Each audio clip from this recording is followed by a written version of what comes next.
I'm delighted to be here in Leith to launch the Labour Party's national mission on clean energy. We can cut bills, create jobs and provide energy security for Britain, once again at the service of working people with cheaper bills and clean electricity by 2030. Imagine a future where Britain becomes a clean energy superpower.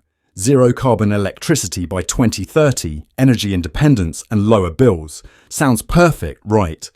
But what if I told you that this ambitious dream could come at the expense of our countryside, our industries, and even our national security? Today, we're diving deep into Ed Miliband's bold green energy plans. Plans that some say are paving the way for China to tighten its grip on the UK. Let's unpack this complex, controversial vision. So here's the pitch. Ed Miliband, Labour's climate champion, wants to make Britain energy independent by fast-tracking the transition from fossil fuels to clean, homegrown power. The plan? Double onshore wind farms, quadruple offshore wind capacity and triple solar power, all by 2030. Sounds impressive, right? He says this will create jobs, cut energy bills and tackle the climate crisis. A win-win-win? Or is it? But wait, there's more to the story. To achieve this green energy revolution, Miliband plans to transform vast swathes of the UK countryside into renewable energy hubs. Think sprawling fields of wind turbines, solar panels and giant pylons. Good for the planet maybe, but for tenant farmers and rural communities, not so much. Critics are calling this a war on the countryside, and they might not be wrong. Here's where things get really interesting. Where will all those shiny new turbines, solar panels and pylons come from? Spoiler alert, not from British manufacturers. The UK isn't ready to mass produce these technologies at the scale Miliband's plan demands. Instead, we'll have to rely on China, the global leader in renewable energy tech. That's right, the same China that's been accused of undercutting industries, stealing tech and cozying up to Russia. Sound like a problem?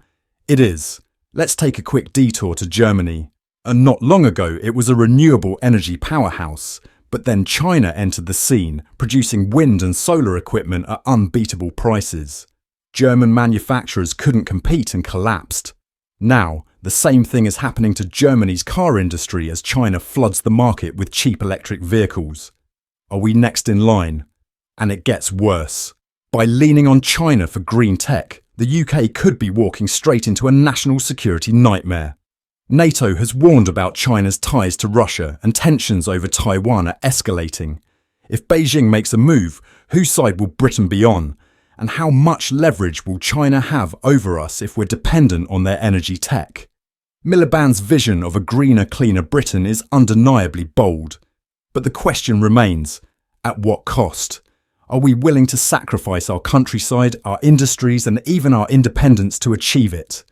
And by relying on China to fuel this transformation, are we trading one form of dependency for another?